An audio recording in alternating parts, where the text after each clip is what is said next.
those of you watching on ESPN2 as we are here at Phoenix International Raceway. Just 36 laps to go. The next to the last race in the 2008 chase for the NASCAR Sprint Cup, and it's this guy's championship to lose. He has been so good all day long.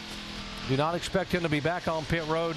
However, behind him is a very hungry Kurt Busch in that 2 car who would like to get there. And so that's what Jamie McMurray. And by the way, the guy chasing him in the points is the red car back in 4th spot there, Carl Edwards. Yeah, I think Jimmy Johnson would probably say it's his championship to win. And that's what he's been out here to do exactly, is try to put all of these things to rest. He wants to have a much more restful week in leading up to Homestead. And they've just done a tremendous job all day long, all weekend long. They came out here, they won the pole, had a fast race car, done all the right things.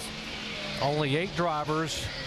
He would become the 8th driver to win 3 or more championships in NASCAR's 60-year history. The only active driver with 3 or more titles is Jeff Gordon in the garage area. Can he get it done? 35 laps to go. Coming down for the green flag. Going to restart this one. Jimmy Johnson going to try to get out there. Kurt Busch not going to let him get away. They're going to try to hold on to that rear deck.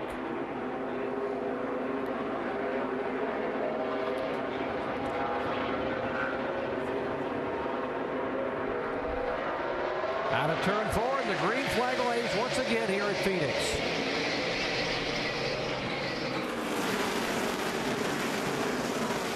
Johnson slips a little bit coming out of turn 2, and Kurt Busch is right there, 2 car lengths back. We welcome our West Coast audience. We've just gone green here at Phoenix International Raceway. 34 laps to go. Jimmy Johnson holding a car length and a half, now 2 car lengths over Kurt Busch. You can see that battle there for the lead. You saw Carl Edwards back there. He has Dale Jr. right on his bumper. See Kurt Busch slip just a little bit. Dale Jr. would really like to help his teammate Jimmy Johnson out and get by Carl Edwards. There's Carl Edwards' teammate right in front of him, back in 3rd position. McMurray, there's the 26 car, then Edwards, then Jr. Lots of politics to play out here in these final laps. Who's going to help who? Yeah, I don't think anybody's going to move over for anybody, but you can see Carl starting to gain just a little bit on Jamie McMurray. Yeah, I don't think Jamie's going to give him much trouble if he catches him. But he's not going to give him that spot. He's racing for points, and he's racing for pride, too, so he's not going to just roll over. Carl's looking up there. Right now, he's a big Kurt Busch fan. He's wishing Kurt get up there and make a move on Jimmy Johnson to get side by side with him, where these guys might catch up a little bit. I just keep thinking back to that last lap at Kansas when Carl Edwards said, I'm going to do whatever I can. He just held the throttle wide open and bounced it off the wall in turn 4. And remember, our veteran crew chief, Ray Evernham, down on the pit studio, he's already predicted one more yellow flag, which could really bunch things up here again. I could throw a wrench in it because some of these guys will want to pit. And it'll be some of them want to stay out. It could really jumble things up. Wow, look at this race. 3 wide. Talking about a yellow. Good possibility of it right there. 7th, 8th, 9th position. There's the 31 car who just takes the 7th spot away. Burton, Harvick back in 8th. Remember, Burton was one that was on pit road and got those fresh tires.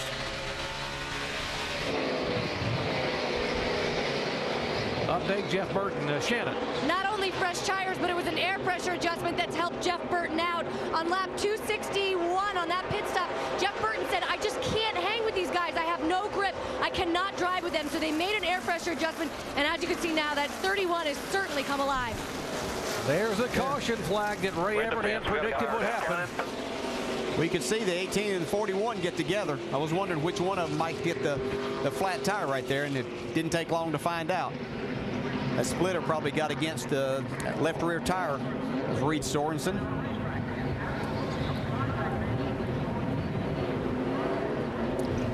It's hit pretty hard. He's probably got to come to you.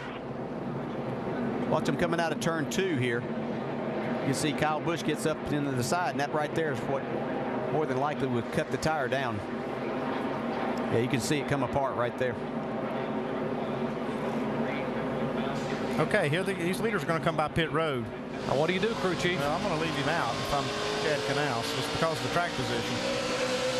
If I've got a car like that 48, I'm staying out, Rusty. The 48 might have to stay out. But boy, I tell you what, if I'm Dale Earnhardt, Junior Hamlin, or somebody like that, man, I'm coming down pit road to get some tires. Looks like they're staying out right now. But boy, I tell you what, that was an opportunity. Oh, here they come from about 6 up. Harvick did the fake on somebody. Looks like Biffle's on pit road. Tony Stewart. And that's a break for Jimmy Johnson because he didn't want to have to deal with somebody on 4 tires right now this late in the race. The 12th and 14th place cars. There's Biffle and Stewart you mentioned, guys. There's a 07 who is being shown on the lead lap. Boyer now. Biffle. And Chad says, we got what we got, guys. Yeah, he made a good call right there. Only thing that could have really messed him up is if, let's say, third on back came in and got tires. Then he would be nervous. But he's got a lot of cushion. A lot of guys stayed out. He got a lot of help from the field there. He had a lot of guys faking. Denny Hamlin was the first one to act like he was coming down pit road. He looked like he really wanted to. I'm not sure they were all faking. I think there was a lot of indecision down there also.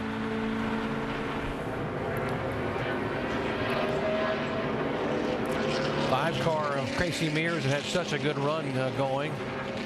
And will being involved in the accident, is retired back to the garage area.